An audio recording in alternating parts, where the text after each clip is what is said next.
This is Gaming In. We are Gaming In Progress. What is going on, guys? This is Devon with Gaming in Progress, and today we're going to be taking a look at the Kelvin Timeline Heavy Command Cruiser in Star Trek Online. Now, for those of you who don't know, or maybe new to the game, or haven't played the game before, the Kelvin Timeline Heavy Command Cruiser is a lockbox ship. A lockbox ship means you have to get it from a lockbox, meaning you get some keys, lockbox keys with real money, and you open these lockboxes. It's kind of like a lottery system, really. So you get one of these ships, and you're wondering, well, is this ship any good? Should I open this ship pack? Because it comes packed, so you have the option to sell it on the online exchange, or you can obviously just keep it and use it. So we're going to be talking about this ship today. I wanted to kind of take a moment to showcase the ship and talk about the ship and how it performs and how it feels and stuff like that, and if it's really worth it. So the first thing we're going to do here is we're going to take a look at the ship in the creator here, the little customizer, and then we'll go into orbit and you guys will see the ship there as well. So as you can see here in the ship creator, you don't really have a lot of options when it comes to customizing it. You only have the one hull type, which is fairly accurate. I mean, the original Constitution class has the same treatment. You have the one hull design, and then you have the different hull materials. So the different materials here, you obviously have the regular materials, you have the default material that comes with the ship, but you also have Type O, which is a throwback to Type OA, which is the default hull type on the original Constitution class that you'll probably see a little bit later in this video. So obviously also, if you go over to the advanced options, you can go over to nacelles, which will allow you to change it to Constitution Beta, which will give you the classic red Bussard collectors, or actually it's more like orange Bussard collectors. So now we're going to go into space, and you guys will see the Enterprise like that.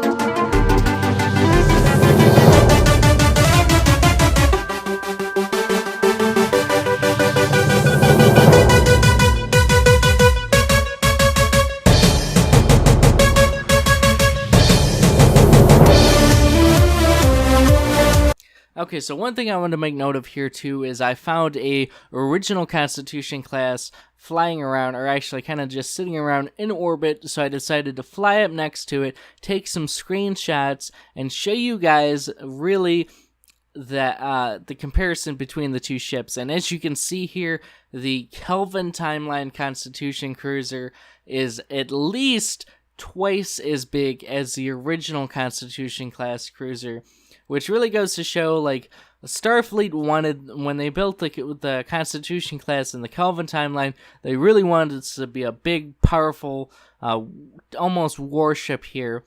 While it still got the exploration kind of appeal to it, it was obviously built to be bigger and better and heavier after the Kelvin incident that created this timeline. One thing I also found kind of interesting is the fact that if you look at the two ships, the original Constitution class has way more like windows and stuff on it, and they're also way bigger. I'm not sure why this design change occurred. Maybe it just looked better on the new Constitution class to have smaller windows or something. I'm not sure. But it's a thing, and I wanted to kind of point it out. So now what we're going to do is we're going to take this ship into combat. And I wanted to take this ship into combat to show you guys what it looks like in combat, what it can, so you can kind of get a feel of what it's going to feel like to fly this ship into battle and stuff like that. Okay, so now while we're in combat, I also wanted to take the time to kind of just go through and talk a little bit about the ship, what it comes with by default, and stuff like that. So if we look at what the ship comes with by default here, we have obviously default equipment all around. And then you have the weapons. Now, weapons-wise, it's going to come with 3 Kelvin timeline phaser emitters Mark X, just standard quality. And then you also have, and that's for fore and aft. And then you also have 1 Kelvin timeline photon torpedo launcher Mark X in either the fore and aft slot. And now, because this is a command cruiser, it also comes with the command cruiser abilities, which is strategic maneuvering, shield frequency modulation, weapon system efficiency, and attract fire. Now, the next thing I kind of wanted a little bit of talk about here is the Starship Mastery. And for those of you who don't know how it works, because you might be new to the game or whatever, Starship Mastery is like this. Certain ships have these mastery trees that you kind of go through, and as you use the ship in combat and stuff, you will progress through the Starship Mastery. So let's take a look here at the different levels of Starship Mastery. For level 1, you have absorptive hull plating, which gives you a plus 25 physical and kinetic damage resistance rating.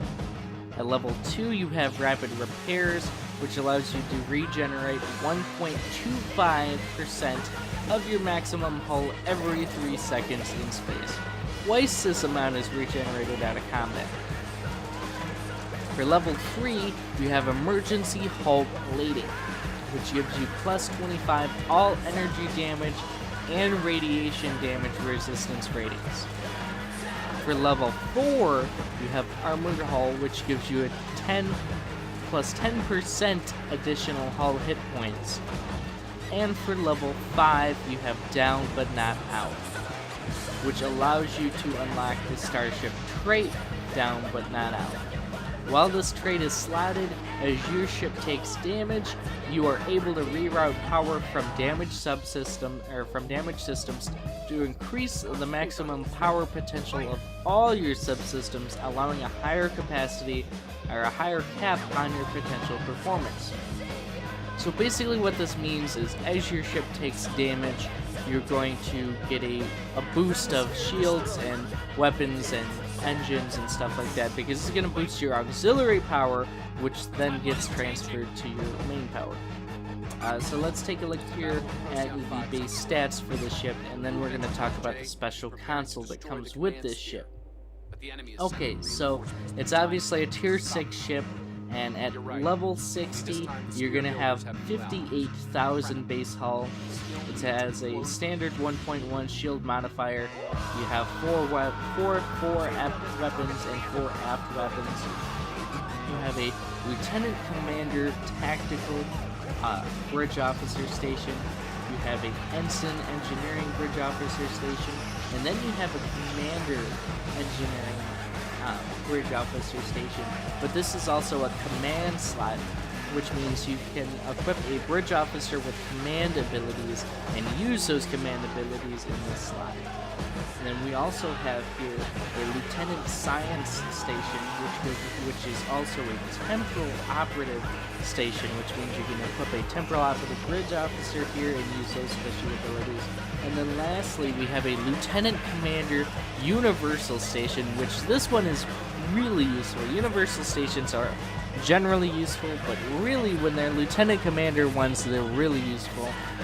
So you can slot any bridge officer you want there, which is awesome. You have a standard turn rate of 8, and you have a .15 impulse, and your inertia rating is 40, and then you have a +5 bonus to all power levels.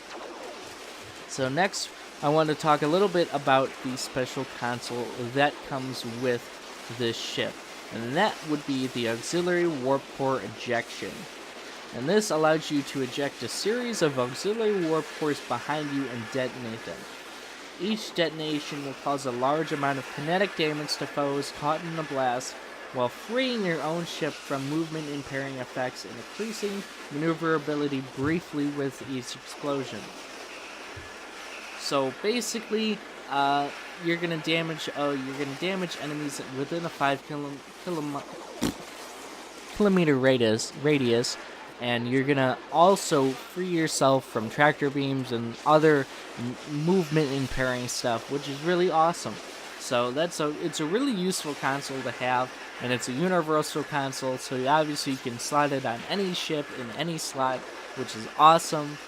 I would recommend using it in every ship because, I mean, a lot of times you'll get bogged down by tractor beams or other movement impairing things, and this allows you to free yourself of those. Okay, so the last thing I want to take a look at here is the bridge, because what ship tour is really complete without a look at the bridge?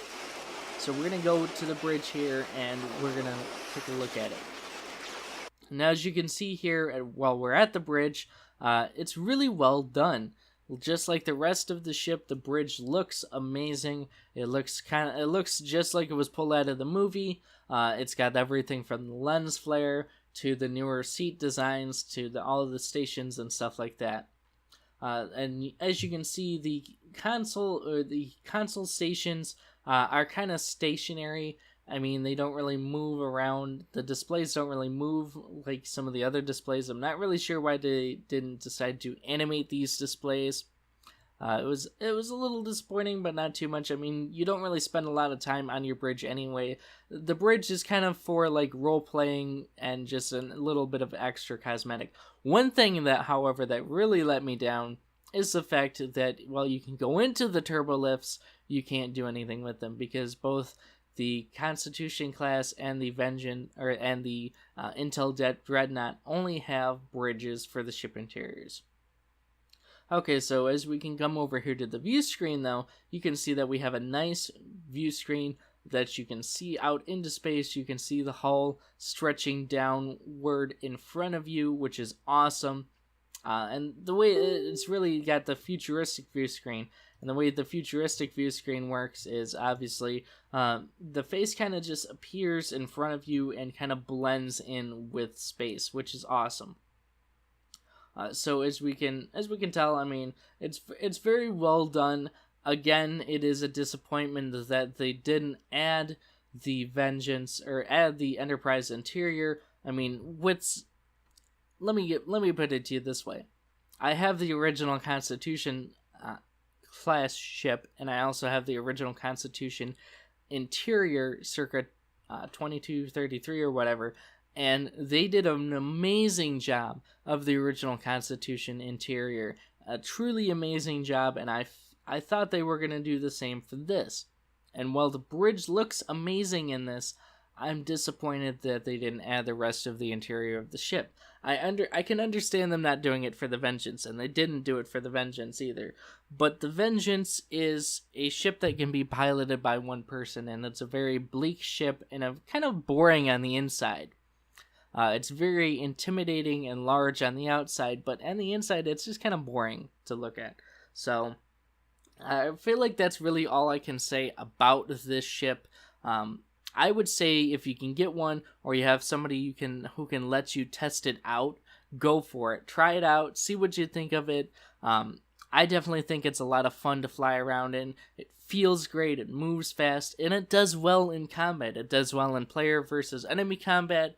It does well in player versus player combat. I've taken it up against my fleet commander, who has a very powerful ship that he's literally always tinkering with and making stronger, and I was able to actually defeat his ship with this, so that says something about this ship. Obviously, you can kit it out to however you feel works best for you, whether you're using Kelvin timeline weapons, or you want to use fleet weapons, or Klingon weapons, or whatever. You can kit it out to your heart's content, and you have a good amount of slots to do so in. So I would definitely say if you can get a hold of one of these bad boys, give it a go and see if you like it. And if not, really, I mean, it's dependent on if you have the money to go through the lock boxes and stuff. But if you do, even if you don't like the ship itself, you got to remember you can get that Starship Mastery trait, which is a very useful trait, and you can get the console as well. And the 4-piece universal console set will work on any starship because it's all universal consoles. So that's really all I have to say about the Kelvin Timeline Heavy Command Cruiser. Hopefully you guys have enjoyed this video. Hopefully you found it informative. If you did, please be sure to hit that thumbs up button. If you guys happen to be new here, don't forget to hit that subscribe button as well. And as always, this has been Devon with Gaming in Progress, and I will see you guys in the next video.